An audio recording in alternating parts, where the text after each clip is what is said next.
Welcome to Sebathini podcast.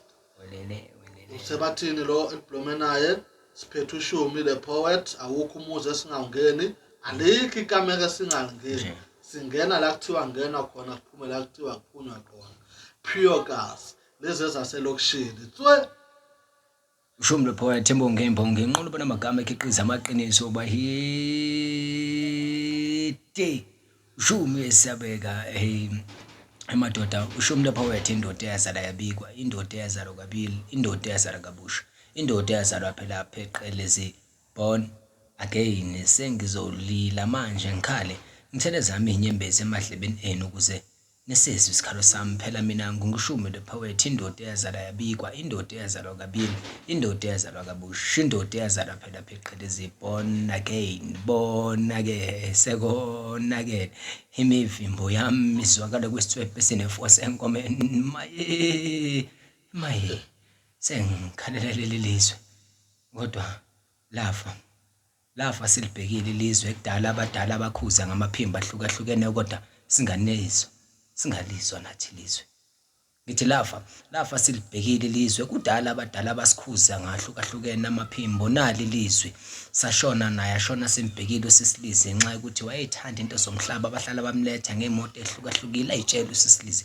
khuluma ngazi intombi zaselokishini abomadela amshado bonke abangena endlini bohlala emuva eromini elisemuva sekayitshela ukuthi impilo iphilile uthi mina kade ngazibona unamangwe laba bebedla kamnandi esikolweni ngisho bona laba bebashaya iziketi encane eveza amathanga kanti sebayidlila iSunday kose kasi khulunywa nawe kumakota nayi indaba sekamile ngothunga amagawuni ukuze umele ingane yakhe kuzibuye sokupast 2 uyakhala ingane zakhe phela uyazi mayengekho noma zashona ngeke ayithayile imali esasa lisekhe kusasa intombi zokuthi vele zihamba kuze kuyosasa buye ekseni ugogo sekakhathele ingane uzenzela umdoko uchanyele balo uyayibuza ukuthi kanti nina kansani noyendela kabani khuluma ngale ntombi eyidelile zafika emshadweni ezashaywa zaphenduka ipunching bag zabuye emshadweni seyithukuthele nempilo zahlala emva kwendlu zayitshela ukuthi nanyeke ihlule impilo ezazama zahluleka ngoba phela azange ayithola impilo emtholampilo athola ukuthi sekana gama amathathu and sasazi ukuthi nathi wangajoli nomliso yedwa nokuthi bekahamba ngamalisa ngcono babe bathathu kodwa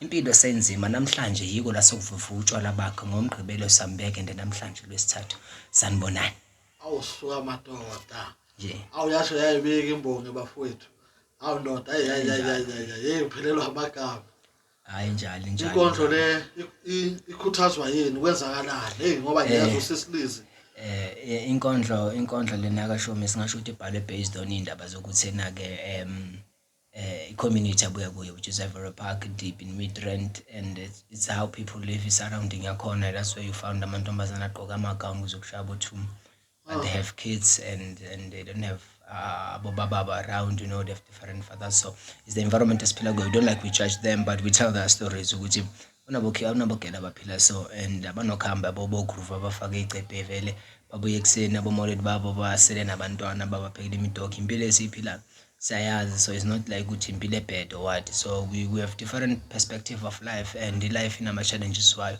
We have just to look one another and motivate ukuthi thina ngempilo siyaphi. It's not a matter of ukuthi abantu kumele sibahlebe or senzeni, it's a matter of ukuthi siphakamisana kanjani masibona bawo, especially abantu esikhule nabo, because izinto ezenzakala is not a matter of ukuthi what kind are you, it's a matter of you are human beings, so we see these things nama experiences ezimbongi masipala from the human beings. No kuyaswakala manje indlela oyivale ngayo like ufika kanjani lapho siyambeka Saturday namhlanje olwesithathu olwesithathu like angithi manje sikhulumela ukuthi in the generation or in the world that we are living esiphila emhlabeni wemfihlo lapho khona kunama diseases abuya phesheya ama diseases that are meant to kill black people, so lama diseases afana nama HIV and AIDS, they were there before and are still here today and people are dying, especially our people and our black people, fellow brothers, so kuba inkinga and we see victims yes also inamba labantu abana HIV and AIDS bayakhula instead ukuthi liye phansi yabo, so the problem that we experience, but we also see circumstances in inkondlo isho ukuthi what happened, what pushed them to ended up being there, you know, basithola bana le disease abaphila nabo, but doesn't mean we must neglect in the community. We must just embrace them and tell them good are human beings, there's still life after that.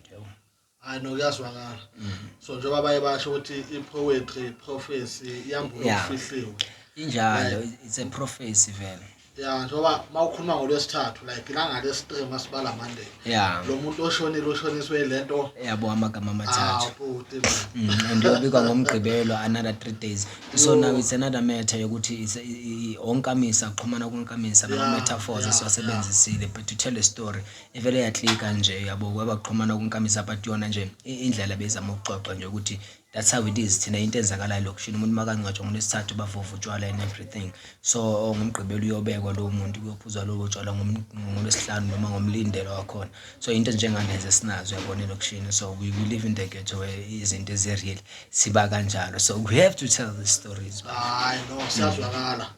And phela lekusese inkondlo yokuqala ngiyacabanga nje uphethe ucucaba lenkondlo. No inkondlo into eningi unqwaba lenkondlo bayazi uShumi akusasele embongile bebayize njengoba ubona isihloko sakaShumi masingena siyasho lapha yana ukuthi uShumi indoda yazala yabikwa. It means sengiyimbongi kodwa esethwasile sethathe umsebenzi abantu abadala and then eselandela imigomo nembandela yamathonga. So insizwe ezalwe yabikwe ngene emanzini yathatha into zabogogo ithunywa. Fortunately enough it's ukuthi uShumi lembonga yiyo uyidiscoverle awumuntu ngqo kodwa bokwamathonga bewamthuma kule poetry. So already umsebenzi awenzayo awukho in parallel with ancestral yakhe. So it go hand in hand ngoba kunamathonga amphethe kade acula umaskandi kade ayabhala noma abalobi bendabuko ngoba uyazi ukuthi umphephetwa yilithonga elikhulu ke lakhe ke lemphetho. So umphephetwa nazi ukuthi ovilakazi ojilobindo nzimande yabona. Yeah, so onolwazi yibo laba abaphethe lonke ulwazi ke. Hayi no kuyazwakala. So before sichubeka ke besicela ukwazi ukuthi uShumi ubani amagama okuzalwa ubani uShumi. uShumi i stage name noma singasho ukuthi it's a brand name adume ngayo bamazi ngayo. So kwamanje nje uShumi singasho ukuthi bamazi igama lakho kuzibusiso lokuzalwa. Abamazi abafundela abazokusho ukuthi hayi undoda lo igama lakhe. So igama lami vele la ngempela vele usibusiswe lenye undoda. Isibonga vele sakaboma vele sakavilakazi kodwa sebenzisa sakamkhulu ke sakangubeni bese ke lazalwa khona uShumi nakuba wakhe ke yiko la khona kwenquma lokuzwide kalango sobaphungu Sothando sabasamagudu inkomo onke abanhle. Kanti ke hayi yena okhulele kulamathonga wakhona la kuvilakazi ojilobindo nzimande umphephetho umashinga ke intombi zasemaphepethweni intombi esemangisihlaso ngwavu nongwavuma kodwa ke yibona olwazi ke abasiphethe nomsebenzi noma nezipho esinazo nomhlambe sokunanaza ngoba phela inkonda sifundela ngento esaphiwa yona esidalelwe yona bekuyinto enjalo kanti ke ukumsebenzi wabogogo ngaso sonke isikhathi. Awusiyabonga madoda inkosi ayicede uyezwa noma ibika madoda. Thokoza. Awusiyabonga madoda. So ni understand ke njengoba kunoShumi mhlambe khona umunye umuntu wayekhona ngokusho njalo ngibuza ukuthi yini yakwenza ukuthi ungene ku poetry or before I poetry uShumi bekakuphi bekayenza ini ukhulele kuphi. Insizwe ekhulele nje eIvory Park yabona in Midrand. Sikhule nje ngumuntu oyenze art first into engayenza nje Zulu dance and then from Zulu dance I went to campus dance and then from campus dance I went to Pantula dance. From there I went to local dance and from local dance I went to modern dance. Aba famous bangibiza ngabo Asha esikolweni no doing modern dance njengabo Asha. Oshana abo Asha. Yeah, lezi zabo Asha nyana lezi move. Yeah, so yeah, when you grow up you're an artist you learn a lot of things. So from there I went to theater, then theater we do poetry, we do everything, we do acting. Then from lapho ke that's when I moved to stage of theater and doing a poetry slam and found myself being imbongi ebongela lento leya umntwana kaphinda ngene oshengo sokalisa kanqengelele and sithola sibongela oncamalala lapha yana umsholozi you know finding myself sibongela amanye ama political party akhona nje and then in big times ukubongela inkosi nje in general zalana kulelizwe lethu inkosi yamabhedi I've been there ngibongela yona. So it's a different ways of traveling and doing this poetry because my sangoma you're a respected person and wenza nenkondlo go hand in hand. That's why but a poet is a prophet. So you can't be a prophet if you are not a poet. So you have to be a prophet if you become a poet. So sikhuluma ngembongi we are inaugurated who are being sent to send this message because remember ukuthi the power of tongue is still what we use today. So poetry it's a weapon that we know ukuthi thina ama writers noma abalobi bendabuko we do that, we have that in ourselves. singakha singambulala umuntu ngamagama ethu, but all poetry that is meant from uShumi njengoba inqolo banamagama ukuthi vele akhuluma amaqiniso. Hayi no, ngiyakuzwa baba. So manje ngifisa ukwazi njengoba ngezo izinto oyibalile isipansula. Yeah. Traditional, i-camp boots. I-camp boots phela nayo it's a way of telling a story. Andikhulumi lutho, andiculi lutho. Kusho iboots. Yeah. Kodwa umuntu uphuma sekanendaba ethize. Kwenzakalani u-camp boots? Awukube umuntu esithombeni ongakaza uyibona ishow yakhona. I-boots thina leli silenzayo mhlawumbe singasho silenzayo Ivory Park is based on ilento leya in 1959 when enslaved comes in South Africa in Johannesburg. Beza trainer bayibiza ukuthi Shosholoza, beza eJimmiston station esikhulu baya eJohannesburg kuma compound bosebenza eNew Town duze neMary Fisher Square kuma compound wabo basebenza emine. So only the thing that they could do ukuthi mabagqoka uniform yasemine, our forefathers, they used to sing, and the only thing that they can make sound with the boots, so they'll just make a beat because they're African people that are connected with this group where they come from. So the only scoop abangasiuza because somebody ukushala iboots ulenze noise. So when they were tired, they will call strength and power through playing this campus dance. So campus dance was created like that. Uzona ingoma siyasebenza abobosholoza. Music oyenziwayo ku-campus dance, it takes you back. It's a story of our black fathers, how they were manipulated to the system of white people, and how colonialism took over all over everything. Abantu abamnyama and slavery, how it turned to be about. Hayi no, kuyazwakala. Ngiyezwa ukuthi bebathatha amandla mase bakhathele. Yeah, bebathatha amandla. Basebenzisa abanakho ukuze bathola abakufunayo. Hayi no, kuyazwakala. So manje umsebenzi weinkondlo, okay, shuthi ke ngoba sowenze okuningi. Yini yathi awuthi ngishade nenkondlo. Awuthi ngihlale phansi ngibe imbobo. Wenzakalani oke mhlambe khona leya poem eyi-1 wayishaya kwasangana abantu, wenzakalani ukuze udazini ngesikhala? I think poetry, it healed me. Poetry liberated me, and I realized that through poetry I can live, because the poetry intutuzile when I have a situation whereby my mom passed away. I went to poetry and started writing poetry and express my feelings, to find out that people change also in the same poetry that I'm doing. People can relate in the same poem that I'm writing. So it means it's not the same person who wrote the poem was in soul. It means it's majority. So why not?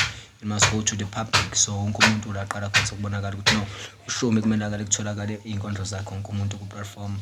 So I went to the slams and I realized ukuthi Nkosi yami kunabantu lana wazophanga kwenzakalani kuKhandlela session kwenzakalani ku-CSP current state of poetry kwenzakalani, and then Word and Sound kwenzakalani, you know, we've been there.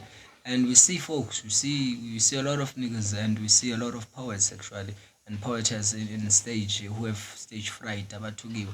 So now we went there because of we're hungry and we wanted to tell people. We're not hungry for money, but we are hungry for the audience itself. But then we realize that poetry is so everybody must have that. Okay, mfowethu ngiyezwa uthinte indaba enkulu kakhulu mawuthi kwadlula umama, which is siyaxolisa condolences kulokho. Nice. Kodwa phela abanye babadlulela umndeni bayedakamizweni. Yayibona. Noma bayolimaza abanye abantu. Yeah, which is not irrelevant. Ngathini kumuntu mhlambe ogokathi kuleyo situation, mhlambe ke yena ulahlekelwa uphuma emshadweni noma ulahlekelwa abazali. Konke nje lokho.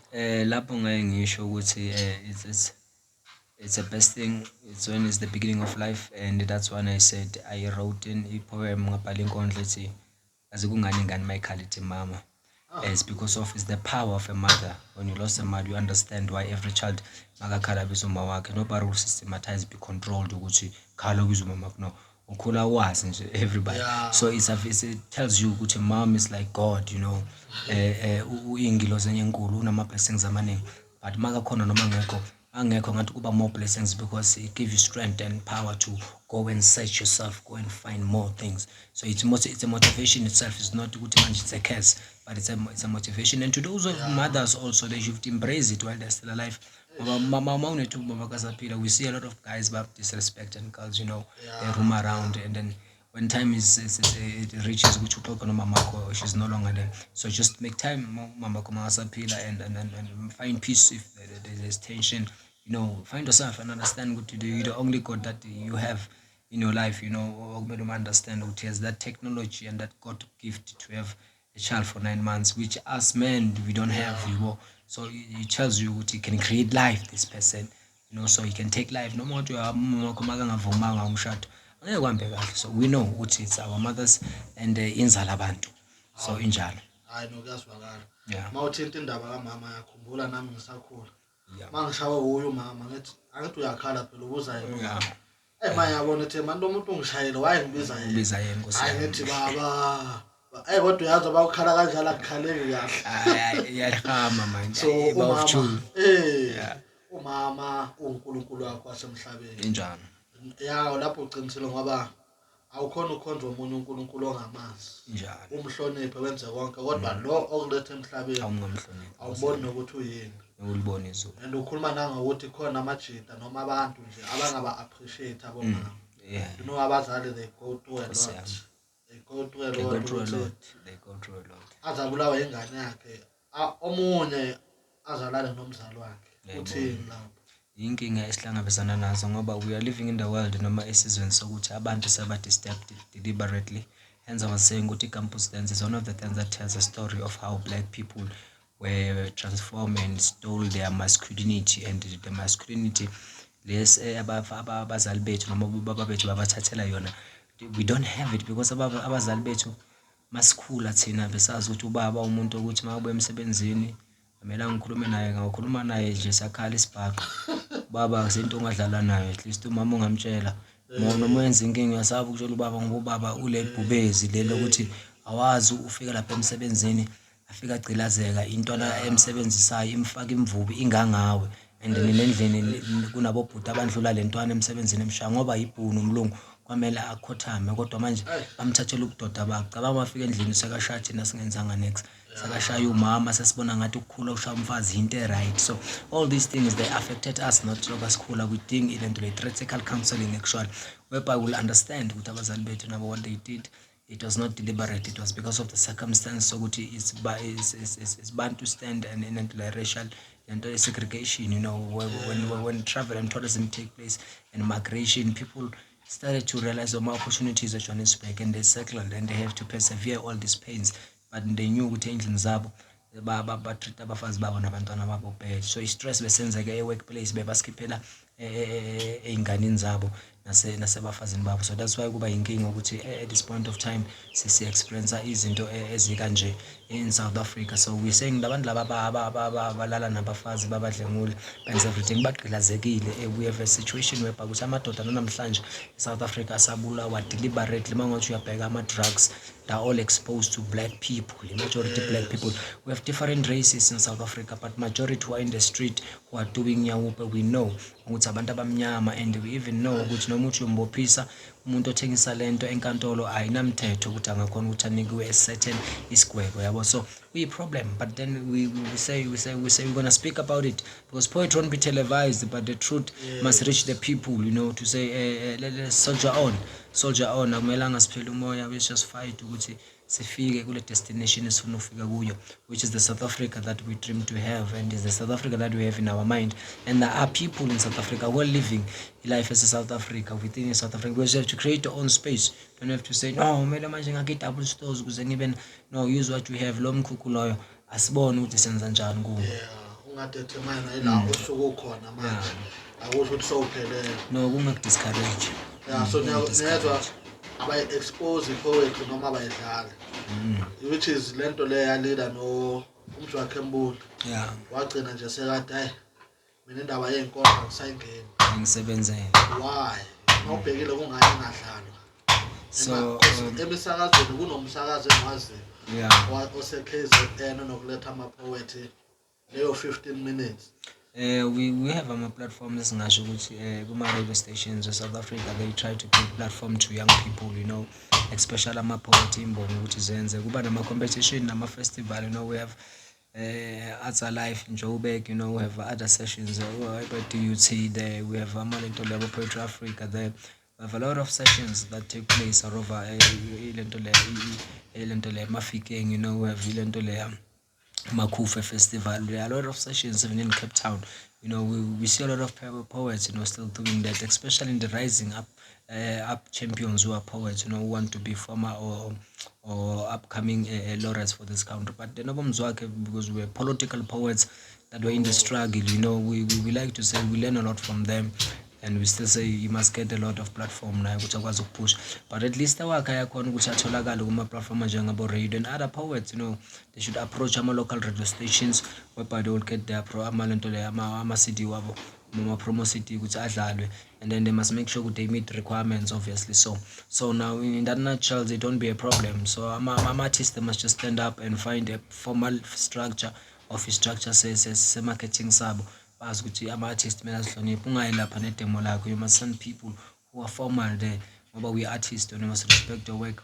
Akusafani nakudala uyabona, akusafani nakudala. So poets they must understand ukuthi poetry itself is not a genre of music. You know, if you want poetry to be registered, you must put a little bit of music. You must at least have a guitar, you know, or have other instrument amanye ukuthi. So these instruments you are doing, or you can put an instrument and register as your own producer, also registers everything. So yonke into yabo izokhona ukuthi ilunge manje kukhanye bonakale konke okuhle kwenzakalayo, but then everything nje idinga isikhathi nje sokuthi sikhona ukuthi zilandelane makuhamba ngesikhathi. Lokubuza nje malokubuza nje you end up finding ukuthi which is which as an artist, am I a writer, am I a content creator, which platforms or which places okumele ube kuzo. Ihamba kanjalo in general. Okay, angiyazwakala before singena kakhulu ku poetry. I-advise mhlawumbe because ngizwile ukukhuluma ngabo baba bebashawa yengane zamabhunu afika akhiphela intukuthelo endlini. Manje abo baba banamhlanje abashiya ingane or abayizwanga kahle lesisho sithi siyohamba insizwa kusala ibongo. Ngiyacabanga ukuthi mhlambe bashiya ibongo zabo ukuthi usho umntwana la nala or wenza kanti la kungathini la. Injalo ngoba kuleso simo leso we love to say ukuthi amadoda they must just join ama-forum, you know, the ama-forum whereby they're talking about fatherhood, you know, they're talking about manhood, you know, lapho khona kuhlaziwa into zamadoda ukuthi amadoda angasenza kanjani, angabuyisa kanjani ubudoda babo noma i-manhood yabo ngoba silahlekelwe sonke. To be honest, and we don't have to blame people when they act. We must look at the cause. How did they reach to act like this? So now we realize ukuthi no, indlela ababehave ngayo indlela ukuthi bangasiyibo labantu lapha bebaso bashintshwe indlela amabhono abamba ngayo. So apartheid iqhaqiwe yona kodwa isilimaze kakhulu, so umthelela wayo mningi kakhulu okwenzakele. So we realize ukuthi angeke sibablame kodwa the advice ukuthi singakwenza ukuthi sibaconvince ukuthi must join ama-forum and talk about these things, because we're in a world whereby amadoda ayafihla indoda engasabukhuluma ungasabukhuluma umuntu kumele ukhanye to express yourself. Umuntu uyindoda phethwe idrop usabukhuluma azafe. So amadoda anemfihlo kakhulu, kanti amadoda akumelanga sibe nemfihlo ngoba thina we are one of the people ukuthi abazali bethu azange saba nesikhathi nabo sokuthi basixoxele ngoba angeke utshole ubaba wakho ukuthi hayi baba ngibambile, uyabona ubaba wakho ukuthi manje uzokwenzani, uzofaka imvubu, yabo. So manje ngeke ukunike nemali kusisa America bakunike 500 ukuthi aphuma uyojola uyesebenze la ufaka imvubu, and manje nokubamba uchair ungamhlabeli nakini kumele uzifihle kuphi amangale makuzisizwe bakutrap ukuthi ukahle kahle kamba.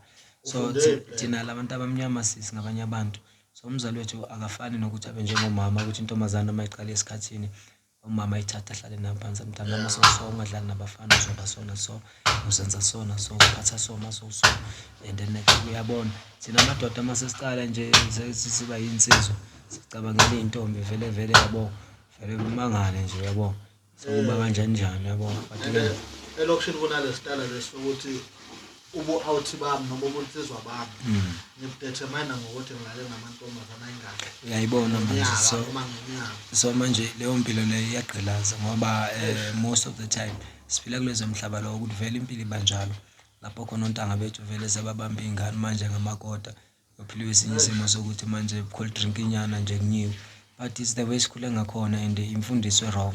So we're not saying ukuthi lento le besiyenza ukuyimfundisa right, but we grown up in an environment wesafunda ngoba konke okubona eduze kwakhe amehlo. Umntwana angeke akhule nevenda akhuluma iSpedi akhuluma isiZulu. Umntwana makakhula uyokhuluma ilanguage okhulunywa la akhula khona. Ngabe kuyathukana uzozwa ngalo mntwana athukana. So kutshela konke ukuthi no umntwana vele i-environment akhulela kuyo yiyo emhlanzi yayo ukuthi uba umuntu onjani. So kuloko nje sixolise nje singathi abantu ngoba bakhulela environment bahlale bajule bathi afele mina ngakhula so shintsha ubone nabanye abantu basho ukuthi mfethu uyawucheck-ra kodwa manje impilo ngathi ukhule ngayo ngathi yagcilaza ngoba ngeke sihlele la naso uyasukuma uyathukana for no reason wenza uyagula or mhlawumbe silabanye abasikubona ngenye indlela kanti ke umuntu uyibona kwinto right kube banosuka manje bathi yabo into ayijwayele. So ingakho masingabantu kumele sibonisane ukuze sikhona ukuphila indlela yokuphila ekhanyayo. Nokuyazwakala. So siyazathinta nje inkondlo la noma isihloko senkondlo ethi ungani ingane mayikhala ithi mama. Nomcela nje kancane nje imigcanyana nje nosekhaya. Yona ithi kungani ingane mayikhala ithi mama sayibuza umbuzo lithi impendulo. Ngikhuluma ngalo mama lo ongakholelwe engomeni kaZahara ethi umthwalo wami uyangisinda. Ingane yakhe ihlezi semhlana mihla namalanga izinto zomhlaba zimhlaba shona amalanga sekwaba mnyama nasempumalanga indlela zakhe zimnyama uhamba kuTha road. Oh Nkosi yami mama khuluma ngawe kodwa ngikhala ngawe kanti kungani ingane mayikhala ithi mama. Ngabafahlafazela kanjalo ke ngalazi ukuthi hayi khona hayi nokuyazwakala. Umama ongawuwazi umthwalo kaZahara injalo. Madoda. So sicela ukwazi manana ukuthi inkondlo zakho khona la etholakala khona ama platform YouTube. Inkondlo zami nje ziyatholakala lapha ku platform nje uzuyathola nje uGoogle vele lapha ukuthi Google nje uShumi Da Poet and then uzobona lapho uShumi SHUMIDA POET uShumi Da Poet loyo. Then uzoyibonga ke imbonge ke lapho ke ama platform la ukuthi mafuna ukudownload ukuthi ufuna mhlawumbe ushaye MP3 mhlawumbe ufuna ivideo ke clip uzokhona ukumbona live. Uyabona uShumi uzokhona ukuba related nama event akuwo nama video mhlawumbe akukwazi ukubona njani insizwe esuka kuphi eyakuphi mhlawumbe ngomsebenzi wami.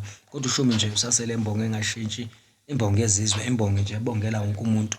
Imbonge mfethu ehaya mfethu amaqiniso kodwa ngaphandle kwaloko nje ukuthi umuntu nje ku Reverb Nation nje angaya nakhona afike nje ku web nje abheke nje umsebenzi wakaShumi uzakhetha ukuthi ufuna i-album ufuna uphune embeza noma ufuna udelo waziyo kodwa nje i-album nje ebizwe ngayo abangafuni ukuthi iphume ama-engineer bathi mayibanjwe kancane ngoba kumele iphume i-theatrical album iyo lena ethi Isibiya Sothando ke i-album ekumele iphume ithola abalaleli kodwa ngiyazi khona abafika sebathole lezo inkondlo ezithile nathize inkondlo ukuthi ebantwini seyifikile mhlawumbe abanye bayijulile kuma performance bengikuma injalo indaba.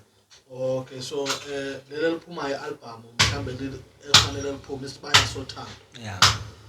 Liphuma kuma Spotify or solithola khona liya kuma Spotify liya konke nje ama selling sites nje ayoba khona nje boShazam nje yoba khona nje kubo yonke indawo nje oCountry nje sifuna ukuyifaka ukuthi ibe khona kuyo yonke indawo kuma iTunes.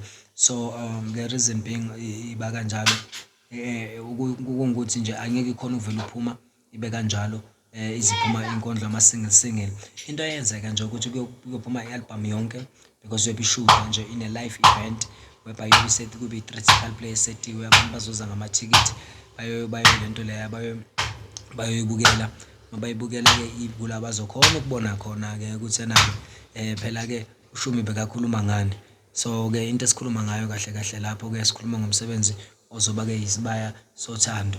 Isibiya Sothando ke yiyo ke i-title ya album le engithi mina kuzomela ibe yiyona abantu abayitholayo kodwa ke isikhathi ngisho ukuthi nje khona abantu abazitholela ezinye izinkondlo kodwa le album nje ijule ekuthenini ke nje i-theatrical album shothi mangithi i-theatrical album ngikhuluma ngento ukuthi iyalandelana inkondlo yokuqala nje i-leader to inkondlo yesibili i-leader to inkondlo yesithathu amagama amabili inkondlo yesithuku uzozwisisa kodwa masozimamela zokula uzo-understand khona ukuthi kahle kukhulunywa ngani la noShumi ujule ngani la. So ingakho ngisho ukuthi i-theatrical album lena ziyalandelana ziyi-chain lama-poem ngokwawo. So mamamele leyo iyakuphoqa uthulane ngoba uyoqhubeka ku-story number 2 story number 2 soqhubeka kunkondlo number 3 kunkondlo number 3 yoqhubeka kunkondlo number 4 so into inkondlo zilandelana ngaleyo sequence leyo.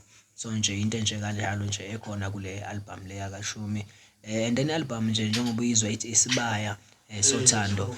Singasho ukuthi uShumi mhlawumbe abalaleli bamangala bamazi umuntu o-too political noma ukhuluma amaqiniso, kodwa uma siyabheka iy'nkondlo zakaShumi ey'ningi azikaze zakhuluma ngento zamathandana kakhulu nje, zidwele kuzo nje bokubheka lapho nalapho, and azikaze zakhuluma ngomathandana ngendlela yokuthi zibe both sides noma khuluma indoda nomfazi, ngoba sikhuluma ngohlangothi lendoda nomfazi. That's why sithi it's a theatrical album. Uma sithi theatrical sisho ukuthi ezinye izinto ezenzekayo zi-theatrical, ngoba khona la uShumi khona akhuluma ehlangothini lomfazi, khona la nalensizwa ayikhulumela khona. So ama-conversation ayi-2 enkondlweni eyi-1. So now we're talking about something that it's a political, that it's based on politics of love. So singasho kanjalo ukuthi it's very political, but it's in a politics of love. So sipoliticize ngothando laphayana ukuthi this is a theatrical poetry.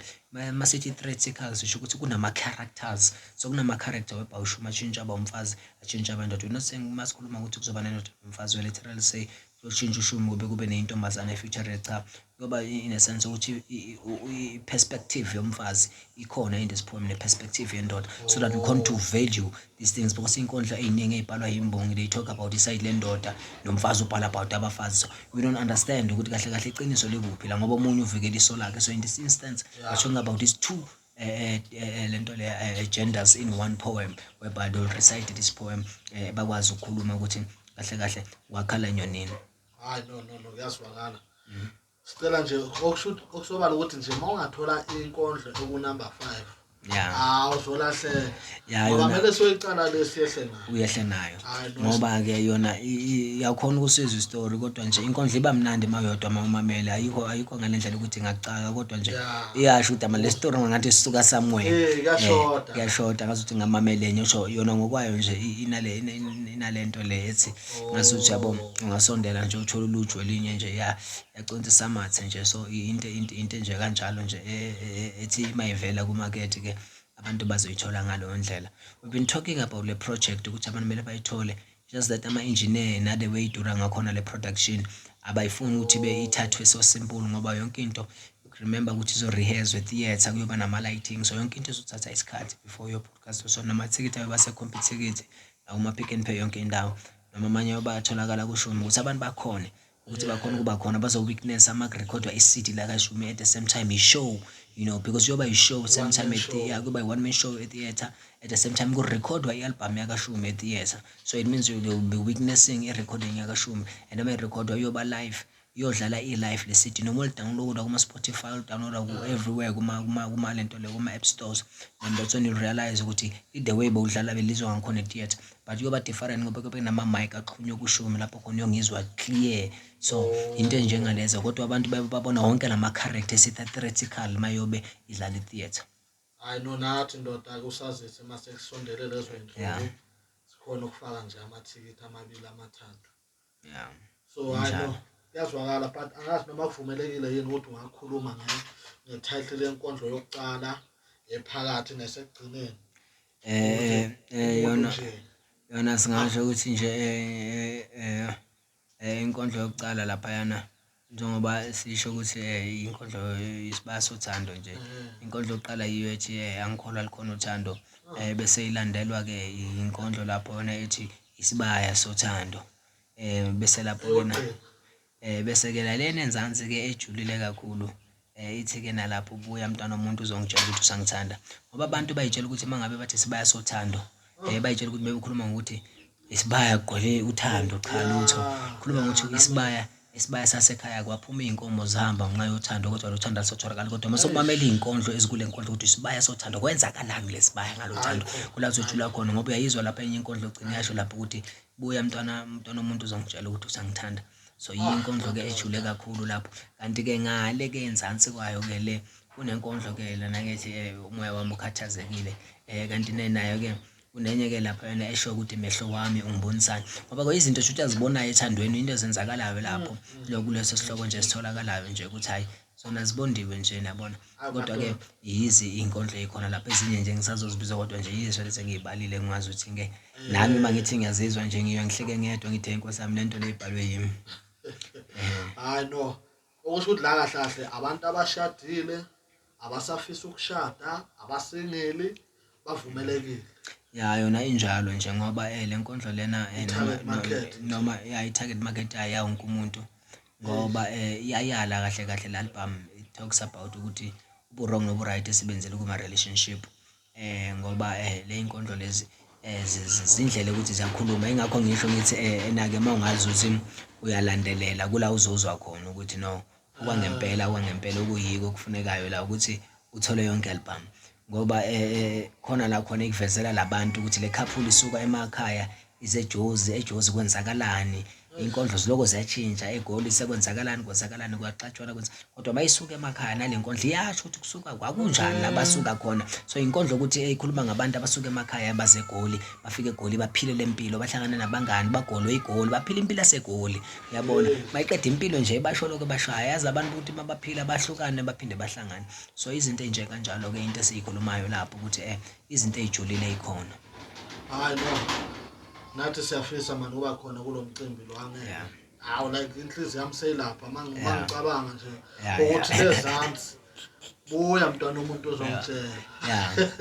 So ababukeli lapha emakhaya makukhona abanazo izinkondlo ezithize la sicela abacommente la ukuze abantu babone ukuthi ngempela kuyafiwa la. Injalo abantu bangakhomenta nje. Ngisho nje ukuthi yabona phezulu le nkondlo lena engiyithanda kakhulu vele lena ethi buya mntwana umuntu uzongitshela ukuthi usangithanda. Ngiyazi abanayo leli phupho elingeke lisafezeka kodwa kube lafezeka. Ngiyakutshela mntwana umuntu buzohlala emzini wami nawe nezingane zethu.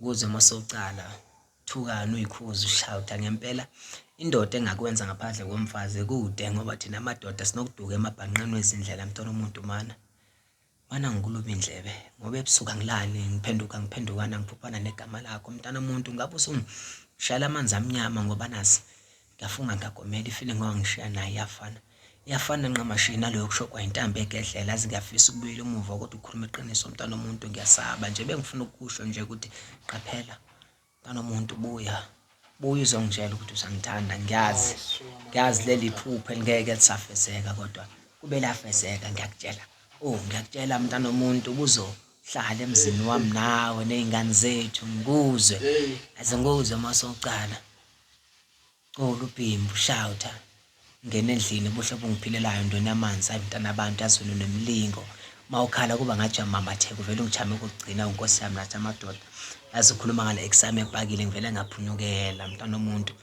Ngibonile ngifundile ngihambile ngibaphile inhliziyo yami badlalile ngayo ayisahamba igazi amahlwili kumile ebusweni benkawu umnyama kuhlwile kumnyama ebusweni benkawu ngihlabe ngawo amadolo phansi ombili sancenga mntwana womuntu.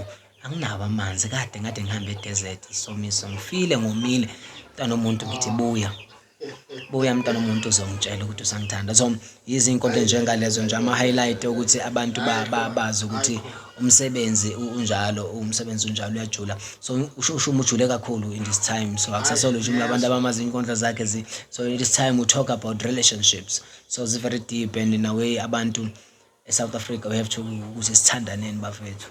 Kumele sithandaneni. We see problem othando. We see ukuthi abantu ababhaya abathandani. Kumele sithandaneni and sithandaneni, you know. Yeah, we need to love one another. We need to sithandaneni sibe sonke and then we'll go far as a country. Just sithandane nje regardless everything. Sithandane sihloniphane nje yonke into yoba right because we realize ukuthi nabantu basuka kude and then babhayisiswa izinto zomhlaba igigaba zomhlaba. Nathi abantu abayithandela izinto Nkosi yami we ended up ukuthi simoshela abantu abaserious naye uthathwe into zomhlaba. So saying bafethu sithandaneni sirespecthaneni and then everything will go fine. I know yazi mawuyihaya le nkondlo lena ngiyaimagine nje so stage. Ngoba yona kuyasetshenzwa vele ngoba lapho stage kodwa namakhandlela akhanyile. Uyayibona nawe ukuthi kuyinkondlo ejulile.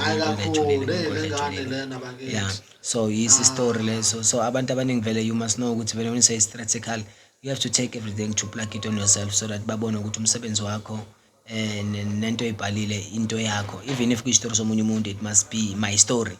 So that's why ibona ngingi futhi la yenza kancane ngoba ke ngiyayihaya kodwa mayise threat ngoba ngiyayi-actor nokuyi-actor so it becomes more vivid yabo ukuthi umuntu akhona ukuyizwisisa. I know. mina sengikhona nje lapha ngazi ukuthi ishow yoba nini kodwa ngibale ehlalweni njalo nje thina sisidile ngama-results.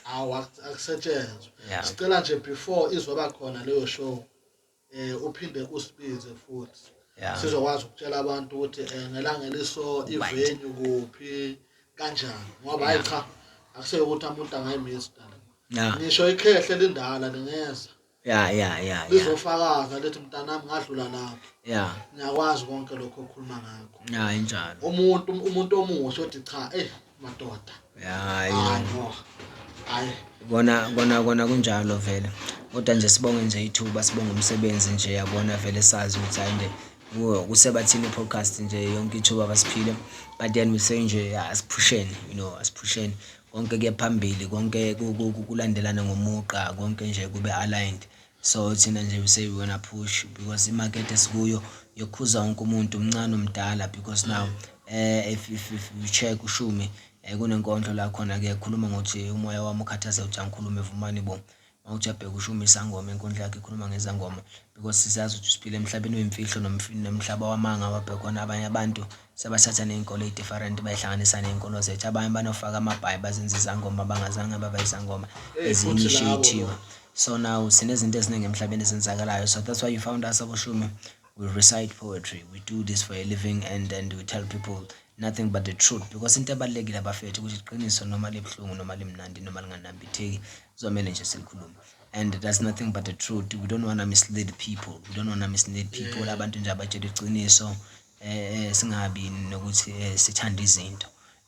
We are into a state of mind whereby lapho khona abantu abamnyama sithanda izinto and it's very scary. It's not annoying, it's very scary ukuthi abantu abamnyama this is what they do to themselves and to their nation and to their ancestral beliefs and actually and gold, because what they have is gold. So China, because of we went to schools of spirituality, we say sithokozisa abogogo sithokozisa indlondlo safundiswa imfihlo hlala imfihlo. So we will recite poetry and liberate people and tell nothing but the truth, and then people will live bazophila because injongo yethu kulapha abantu, and this is what we here for thina. So thina sizodlala indima yethu, asifuni ukusayina, asifuni amadili. No, we don't do that. We just want to be live and tell people, and then that's what we do. Injalo nje siba nje endaweni nje uqhume nje poetry slam noma poetry session nje sizobizwa la sibizwa khona kuma high gigs ke la amakhulu ke mamamele basithole khona ngoba nalapho vele sizinja segame asidlali bayasazi. So I like to say ukuthi abantu they should push, people should support poetry also because other poets abaningi nje singasho ukuthi bashabalele nebaphila, but then because of the poetry it's a market that is not supported by the media, like the way they support music and all these genres, akhona. And we're not saying they must not support the guys or amajita wachis or kanjalo, but we're saying you should notice this kind of art, and that the department itself should provide platform which pay these artists, to persevere in this industry abakuyo than ukuthi aba-break, not to get paid you're in the things, but then as the National Art Council is there to do fundings for people who do shows, so we say promote artists, promote poetry, then let them have shows, Kumachobe theater, let them create shows, market theater, state theater, and then we'll see where it takes us, so that it's called which is too big as Pambili, kube nenqubekela phambili because bangananqubekela phambili then siyakuphi. Yazwakala impela le umkhakha lo kufanele wenziwe iplan ngoba phela abantu bayaphila ngenkulumo. Uyayibona kuyaphilwa namanje ngizwe mawushaya nje buya mntana omuntu ama-gush bumps nje ukuthi ayikhona uthini le ndoda so ayizwa ngoba phela sonke siyalimala othandweni injalo siyafunda. So manje into ezisoze yadingeka impela. So beside ishow yakho enkulu osazositshela ngayo mase sibuka manje utholakala kuphi in terms of poetry, kwenzakalana akhona ama-session akhona endaweni ohlala kuyona? Okwamanje njena ngisho ukuthi kune-session ezoba khona maduze le show lena ke mangizoba kuyo nje iyakhohlwa nje i-session yakhona nje ukuthi crash what. So kuzobele ngiba-check abafethu, and then ngiyobabona as one of the poets engibengiphusha nabo, talking about back then in 2013, so those are the best ones, sikhuluma about Southern Comfort, you know, Isibiya the Poet. Abafethu ukuthi dala sipusha nabo in the interest of Joburg, you know. So we've been around in Newtown, you know, try to hustle. So imagine besasela sonke mashaw wasemaboneni. So now they're like, Shumi, you know, it's been a while. In fact, siyakubona kuma daily theater, siyakubona kuma SABC, siyakubona push. But just can come back to hood, man, and hook up with us. I'm like, no, you know what? If it's for the word of poetry, then let's slam the thing. Let's slam the thing. Let's slam amagama. Stigo. So I'm a daily theater. Yeah. Wonke lapho. Because I think ngakubona ku daily theater now. Yeah, Ama platform mhlamba ngasho ukuthi ku daily theater nje, it was a platform that it was meant to be, you know, whereby we talk about the psycho women who killed their children. So I had to write a poem, you know, based on such circumstances, you know. So Shumi has to recite a poem based on the show. So now it was a live show, so I had to write a poem in time and then go there.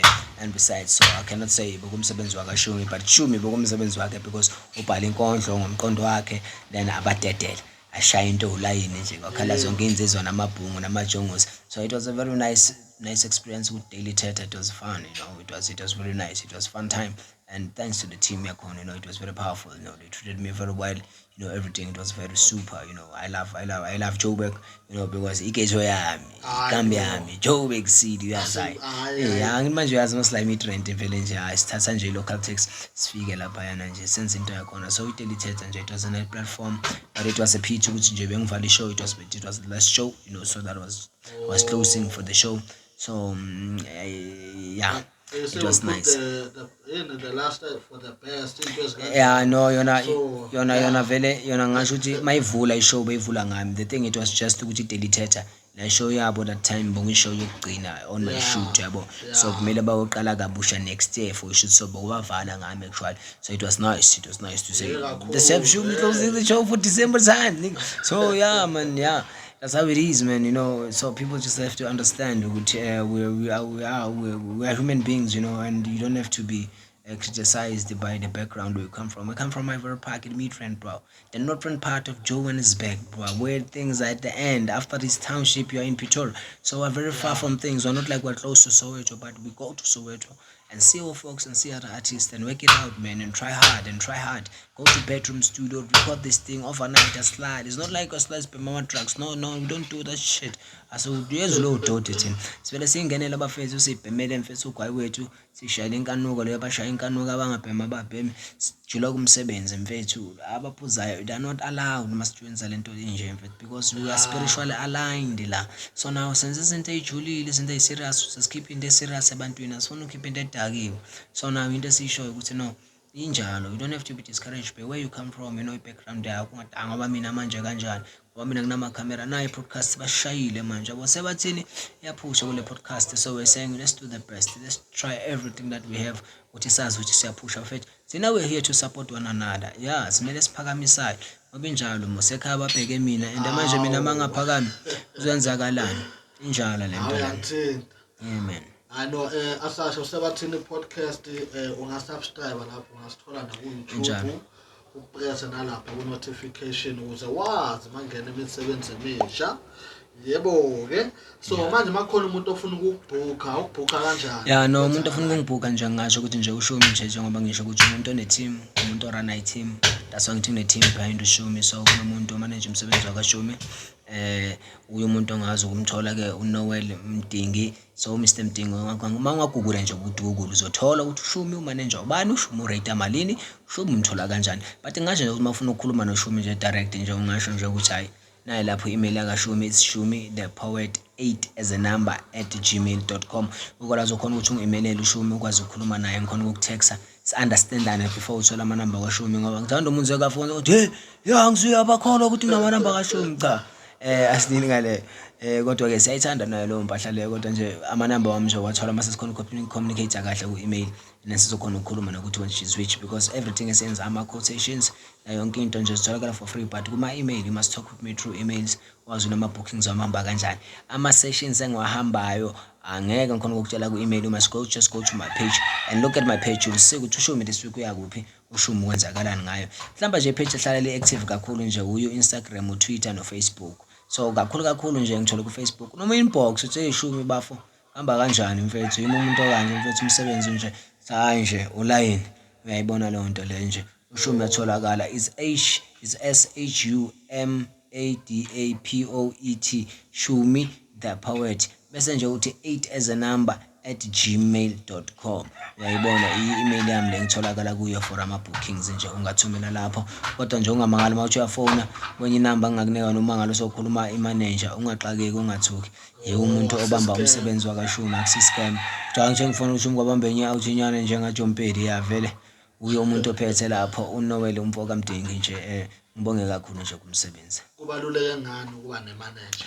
Kubaluleke kakhulu njengoba ngisho ukuthi uma umuntu kumele sihloniphe uma ungabheka uShumi kodwa umphephetho angeke ngithi ngibhizi la endumbeni sengiyaphuma manje ngiyagijima ngikhuluma amadili ngiyeka abantu abagulayo yonke into akaShumi ihamba ngesikhathi ya-align-wa. Shumi uyatshela ukuthi Shumi next week Saturday uzofuneka uyashuta for i-daily theatre kusona so uzogcoka sona so recite iphume so ibhale manje ethi siyi-check yonke into iya-check-wa akungafika estage uyi-artist sowudakiwe akunamuntu onondaba nawe wenza ngathi umathanda so uma unomuntu okumanager uyakhona ukuthi uhambe izinto kahle unless ama-artist-ke lapho ilanga lakhona imanager yikho ungamthola ayidalwele nje ayijabulele but most of the time awuna-manager uyakhona ukuhlonipha umsebenzi wakho ukhona ukuhlonipha i-brand uyakhona ukuthi ube nama-proposal a-relevant uyakhona ukunokha ama-doors a-right abantu abakwazi ukukhulumela phambili abantu bakwazi ukuplana izinto about you as a brand ngoba wona ngeke ukhona ukuzibona ngendlela abantu abakubona ngayo abantu abazokhona ukunokha kuma-doors abantu abanama-connections yabona nama-strings they can pull in the industry yabo sikhuluma ngabantu abanjalo ungavele uthathe umuntu nje waselokishini uthi ngoba wona ngiyake-empower uba i-manager asikhulumi ngento nje kanjalo into e-serious sifuna umuntu abantu abama-academics ababuya kule field ngoba thina ama-artists we are people are not academics we are gifted by nature so kumele uthole umuntu oyi-academic obuye esikoleni for this specific thing ezokunceda who does marketing who know all these things so that ukwazi ukuthi akuthathe akufake in the right platform whereby you're going to take your product to the relevant people and to the relevant market and then you take it abroad so into nje kanjalo. Hayi no kuyazwakala ngoba sezwa uLinda Mkhize aka Pho athi lama manager corrupt ngetalent likaSibamandla. Yona so njengoba usho ukuthi ungathatha umakhelwane ukuthi uyam-empower. Yiyo le situation singasho ukuthi umuntu uthanda uku-empower and umuntu uyathanda ukuthi enze into hayi sisenze mahhala sizoyibona no.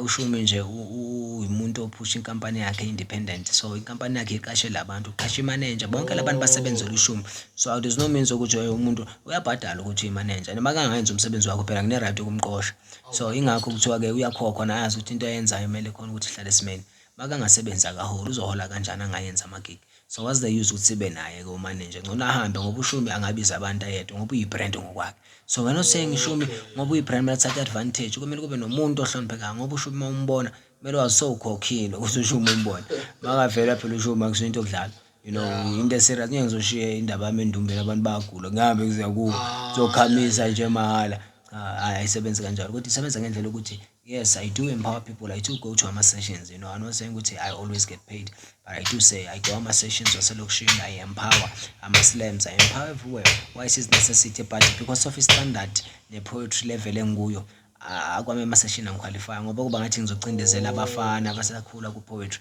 so that's why we say kunamashita njengamashita aphethe crush house of poetry yiwo nje sophusha nawo kule slam sabo abantu ukuthi baku-level yami you don't have to go labantwana abancane who are there who are new we're not saying they must be motivated yabo manje bakhona ku-environment abangathoki kunoShumi manje angeke sangena they must ukuthi uyazi uShumi vele senze kuyintanga zakhe bebasho kanjalo ukuthi ayezingena uShumi la so but ke people must be threatened ngoba kunama-poet ama-poems abhaliwe noma mhlawumbe alobi ukuthi lawa nje ukukhathaza lezi ezithi ziyabhala kodwa nje kunayo inkondlo zokuthi zijulile kumele zakhe abantu so yizo lezi ezikwaziyo ukuthi zikhitshwe kunezinye inkondlo mangalosho umuntu athi manje kuneyinkonzo thanda kuyishaya mara ngiyithola ngwalibhamu ithi khona inkondlo eziflothelayo nje ngoba yiningi le inkondlo eloko eyibhalwa nsuku namalanga njengoba amalanga nawo amaningi nelanga ungathola ucabanga ngenkondlo kuleyo amalanga ucabanga uthulayo noma leyo ngicabanga uyibha kanti nje uyabona le nkondlo nale yahlangana nale bengicabangela strikathi singihlangane so uzwa kuyinkondlo eningi eyodwa so kuyinto emangazayo so kodwa nje ngaso sonke isikhathi nje we like to say siphusheni benjalo. So khona abantu bebakufanisa bebakucompare nobani manje Sbo da Poet. Kaningi ke ngoba le yansizwa le yathi mayithola udumo nami kula ngangiphathola udumo khona Iy'nkondlo zami zasesiduma ke bangasazwisisa ukuthi ngoba uShumi siyamazi ngenxa yesimo sokuthi lamajita lawa aseSoweto uphusha nawo kanti-ke kwenzakalani kanti hhayi lapho-ke ngoba abantu bebazothi igama lami nguSibusiso so manje sebahlanganisa ukuthi mani usibusha amapoemu Sbo da Poet kanti hhayi cha ingakho sengijula khona ngibavezele inkondlo zakashumi mayiphela ziyasho ukuthi uShumi Da Poet so abantu bazi udaba kodwa-ke abantu babe bangazwisisi ngoba nase-KZN bebakhala kakhulu ukuthi hhayi mani noma isathi umuntu oyedwa kodwa sathi masifika kuSigcawu Festival le kwamasho kula sekuzwakala khona-ke ukuthi hey naye imambane phela ibuye eGoli-ke iqhamukile lana ne-Department of Arts and Culture, Sports and Recreation saseJohannesburg. Hhayi izogcilaza abantu la ngagcilaza uSbo nje. Bekakhona lo mcimbi. uSbo-ke akhona naye-ke mangigcilaza abantu i-crowd yaphuma nami ngaphandle makumele angene uSbo azohaya i-crowd ayikho bangicela-ke ukuthi hayi mfethu ngoba i-crowd iphume nawe sicela ubuyele ngaphakathi bazokhona babukela uSbo. Naye bese akathuke kakhulu phela imambane yaseGoli ifikile kodwa nje yambukela hhayi aqeda mangiphuma i-crowd abinami yangayingene yakhe ukuthi awumlisa siyamazi kodwa ngoba kufike enye impahla entsha lana ekade ngathi sounda njengayo kodwa ijule kakhulu kunama rhymes wayo so into ebaxake kakhulu nje kodwa nje kwamasho nje bese represent uhulumeni waseGoli nje we-arts and culture to say hey babe careful bangayitshela ukuthi ngoba bona basekhaya lena eKZN ngapha eGoli ayikho into esiyenza. Amaka siyabonga mangabe nike naba mdibe munye nahlangana nje. Yeah. Abantu bakhona nokubona lokho. Yona injalo yabo ngoba abantu nje basibonile kakhulu basibonile abantu bawuhlonipha umsebenzi and then-ke siyarepresenta nathi ngoba bese kufuna kakhulu bekurepresent then sihlonishwe and then sibeke induku ebala so ibeke induku ebala konke kwenzakele kahle asinayinzolo. Hayi no kuyazwakala Shumi Da Poet. Sicela nje nicomment bafowethu imibuzo ama-question enawo njengoba sisazobuya mase kuzophuma ishow. So ngimzwile-ke uShumi Da Poet ekhuluma indaba yokuzalwa kabili. Ungasithatha nje sesingena ngapha ekutheneni uzelwe kabili uzwile mawusayi introduce ukuthi ubuye manje mathatha. Angithi sesikhulumela indaba yokuthi sengathwasa ngaliphuza ngaliphalaza ngaba isangoma ngaba mlapho wendabuko ngaba umuntu othatha umsebenzi wabogogo engangibekele wona ukuthi mhlawumbe ngifike ngaphapha ngangene ePick n Pay ngazikhethela wona into ukuthi hayi kade khona into engiyaziyo nami ukuthi vele umsebenzi kade ungilendile ngoba la ngizalwa khona ngizalwa izangoma. Ngizalwa emndenini wezangoma ngizalwa emndenini ukuthi vele ayikathakathwa vele kuthiwa umuthi othithi so manje vele nami ngokumele ngiyithathe nje ngiyithabathe kulabo gogo laba abangikhuselayo nami abamba nami ngibathwele bakhona ukuthi bangivulelele indlela lezi zami sikhona ukuthi ngizisebenze yabo nami-ke ngibe umlaphi wendabuko ngibe nolwazi kakhulukazi nje yile libalulekile. So ungathini-ke ungathini-ke kule ndaba ethi umfundisi akamzali umfundisi kodwa isangoma siyazala isangoma ngingasho ukuthi umfundisi bebachaza ukuthini usho ukuthini ngasho ukuthi babathi umfundisi akamzali umfundisi besho bekhuluma ngoba kuyisisho esilandulayo kodwa-ke mina ubaba ngizalayo umfundisi uyigedla umama ngizalayo isangoma esithasile esiphuzisa liparaka so kuye kumangaze ngoba-ke ukuba umuntu wethongo uba umuntu ukuthi umuntu omoya umuntu wabagogo abantu abaphansi sizoyithula izinto mazihlangana ziyasebenzisana so manje injalo kanjalo nje kodwa-ke nje la siphila khona kule lokishi-ke yiko la sisho khona ukuthi hhayi umfundisi akamzali umfundisi ngoba sikhula kwenye environment ehlukile kodwa umuntu okhulela emakhaya kuyamangaza suke umuntu ayizale into vele ayiyo kuba ngenye indlela kodwa mina ngibe fortunate ukuthi ngitholakala kuleso simo leso. Angiyazwakala so mhlambe izinto odila ngazo noma yavumele ukuthi ukukhulume lokho hayi nje ukulapha nje ngoba umlapho wendabuko nje siyalapha nje konke nje okulaphwayo nje kodwa kakhulukazi nje singabantu nje abadila ngazo ngayifulane-ke lezo zimo lezo nje abantu nje abadula njengabantu nje abaney'bhoko nje khitshwa lezo y'bhoko nje abantu nje abahlupha isinya nje yabona into njengalezo kanti amadoda angavukelwa ayibona le nkinga esibanayo eMzansi inkinga amadoda ukuthi eyalimela izinkinga esibhekene nazo lezo ukuthi umuntu nje alungise iy'nhlanhla zakhe nje kukhanye nje umuntu akwazi ukuthi nje aqonywe naye ayithola yasebenza angazohlala akhamisile nje iy'nto zikhona khona ukuthi abantu baphile so yinto esisho ukuthi abantu nje mabayi-connect abantu bazi ukuthi nje baya-consulta nje bashaya amathambo hhayi lokhu ubhulu etekisini uyihlelela umuthi ya wena wathi hhayi umuntu nje endaweni yakho impihlo nje kulahlwa amathambo ubuzisise makanamanga uthatha imali yakho ujike futhi uthi wona sangoma unamanga ngoba siphila emhlabeni ukuthi abantu sebadlala ngabantu kodwa thina ke asithi abantu sithi mabeze kumkhulu thina sinabantu abayizela ababizwa umkhulu lana nje into zakashumi kodwa siyasho umsebenzi ongusebenzayo unjalo isipho esiphiwa bogogo nje ukuthi silapha abantu ngamazwi siphinde sibayapha ngamakhambi sibaphekele iy'mbiza zabo sibaphekele konke sibageze sibahlambulule baqeda lapho kukhulekwe bekiwe emthandazweni isiwe emanzini lapho-ke amanzi wendabuko lapho khona siyongena sigeze sihlambuluke izono sikhuluma ngamanzi omphombo sikhuluma ngamanzi-ke ashaya ikhanda amanzi azwakalayo ezwa into ekhuluma ukuthi uma uthi uphume emanzini uzizwe nawe umusha hayi into okudlala nyana amanzi wempompi nyana ejobe gotha hayi into okudlala sikhuluma into ebasiwe into ukuthi emvelo hayi amanzi omfulo nyana agcwele amagaga angcolisiwe kwalahlela izinja ney'mfene yolahlelwa iy'nkomo ey'file amathumbu ey'nkukhu hhayi sifuna into eclean bafethu ukuze nathi sibe clean ngoba ukuze sikhulume nomdali nomveli nomkhubulwane kwamele sibe msulwa nathi ngokuyigeza umzimba wethu ngoba izono ey'ningi esiy'tholayo. Hayi nokuyazwakala ngiyacabanga mhlawumbe mase sivela kwesibili sobe sesijula kakhulu ushumi wesibili noma ushumi wokuqala noma wesibili but sobe sesijula kakhulu nasey'ntweni zedlozi no lapho kunjalo vele lapho sesithokozisa shuye bogogo kasha lapho sobe sezintweni zabogogo lapho-ke sobe sixoxa namathongo lapho-ke zobe sijula kakhulu ngoba ngasho ukuthi mhlawumbe vele kuyahluka lapho khona mase sikhuluma ngezabogogo nalama sesikhuluma khona noma mhlawumbe ngazona nazi izinto lezi zomdabu kodwa nje into eqishe nje yaba into eyodwa njengoba ngichaza nje ukuthi ayona vele le ifuna into details sokukhulunywa ngazo khona ngoba asithina inyanga isangoma kuyafana nje ngani thasazi abantu abazi ukuthi inyanga yini ukunyanga igama lokunyanga lisuka so izinto efuna siyixoxe lapho sesiphethe nenqolobane ushumi lapho sikwazi ukuchaza izwe liqhaza amazwi ukuthi okay wazi kuthiwa yinyanga wayimuni ngezulu inyanga hayi yabana ngesishangane ingwedi mara isangoma ngeshangane akusingwedi yabona ukuthi nje sokuthi kumele sikwazi ukuhlukanisa lezo zinto lezo ukuthi manje kwenzakalani lezo zinto amagama ukuthi sowahlaziya kulela amalanga njengoba sithi hayi sithi ubuya kusho kusithu lapho khona sebe sichazela abantu khona kodwa ngeke sikhona abantu bangakacofozi balandele lapha yana ukuthi uyabona manje Sebathini lapho podcast sazi ukuthi bayingaki abalandeli ababuzayo ukuthi no man like we are part of it sifuna ukwazi sibuza ngale ndaba let's go deep sibuze nama-question eninawo bafowethu ucela niqike lapho nebhale kuma-comment konke nje ukuthi kwenzakala nathi siyazi izwe lobungoma nobunyanga siyazibona ey'ningi kodwa siyawufika kuzo ombombayi ungena uphuma ungatholanga lutho uyayibona manje ngigcina abantu manje okay so usivalela Shumi ungathanda ukuthini but ngathanda ukuthi nje abantu they must make sure ukuthi they found their gift. We are living in the world whereby they steal our time, our 8 hours in a day. You know, they take these 8 hours for useless reasons and we do useless things and we don't find ourselves who we are.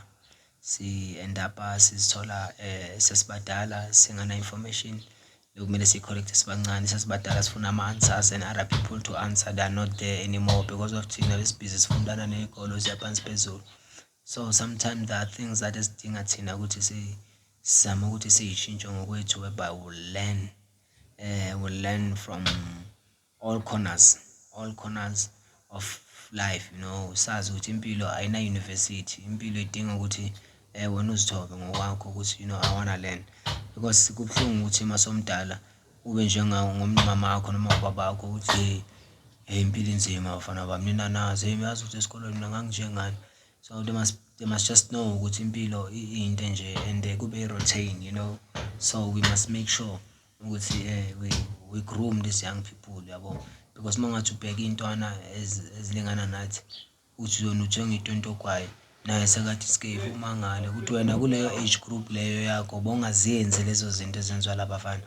So and awukhona ukumkhuza ngoba manje bokutshela the way, so you need to respect ukuthi sizihloniphe thina sitshele nalentwana lezi ukuthi no man bafana nilahle network so buyani emgcene kodwa ngendlela right ngendlela fruitful, ngendlela conducive, because it take a two-way for respect. Kwamele respect nakhona ukurespecta back. Sibonisane manje iAfrica ikhona ukuthi iye phambili, isizwe singapheli kanje ngoba by the time mele silwe lempi spiritual war World War 3 cabanga bosidefeata ngoba sobe sibancane, so we need to have more soldiers, so we can't lose World War 3 because it's a spiritual one.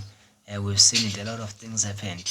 So now ilizwe lethu labulawa ngama-drugs and we can't just agree ukuthi siye down just like that. Sibhekile nje sihlahla amehlo, ingakho sithi lafa silibhekile ilizwe.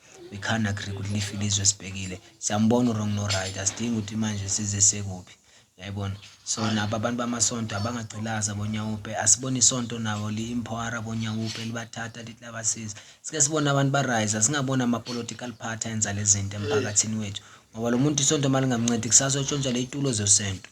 So manje kuba iproblem ukuthi lo muntu akusiyena umuntu otshontshayo, uyini, uyi-addict, uthetha lento leyo uthengisa ngemali ephansi uzakhona ukubhema. Akusulo muntu yathi umuntu otshontshayo uthengisa ngemali ukuthi uyalingana nale ethengwe ngayo ukuthi phela into yadura. Umuntu otshontshayo uyayazi nequality ento. So ingakuthi labantu laba abekho engqondweni zabo ngosiyami bama-addict, akusona igebengu. So abafuna usizo lokuthi thina kumele silibone igebe, kumele siyivale kubo, sibasize uNkulunkulu namathonga ayokhona ukusisiza, ngoba ngaphandle kwaloko ukuthi sigive back kulabantu laba kuyinkinga, ukubapha imali akubona ukubasiza, ukubagcilaza ukuthi baqhubeke badle lento. So ukubasiza kwethu amagama engibashaya nabo abantu ukuthi masithandaneni, sisizaneni ngendlela ehlukahlukene, umuntu simkhuthalele. Ageze, ungathi usiza uNyawupe umnika impahla ezintsha ngoba uyithengisa. Kwamele umsize ageze, athole indawo yokudla, athole indawo yokulala, athole i-counseling, into enjengalezo. Ungamjahi umuntu. Kuyazwakala. Sibonge Shumi Da Poet. Injalo. Sesiphuma nathi Sebathini podcast. Injalo. Isibiya Sothando. Ningakhohlwa lokho. Injalo. Ishow enkulu yethu yokuqala kuPoet. Ishow emele igcilaze kakhulu abantu. Ama-ticket azawutholakala. Ningakhohlwa ukumthinta uShumi lapha kuShumi Da Poet 8@gmail.com. Injalo. Awusiyabonga mzansi. Tofosa. Sakaza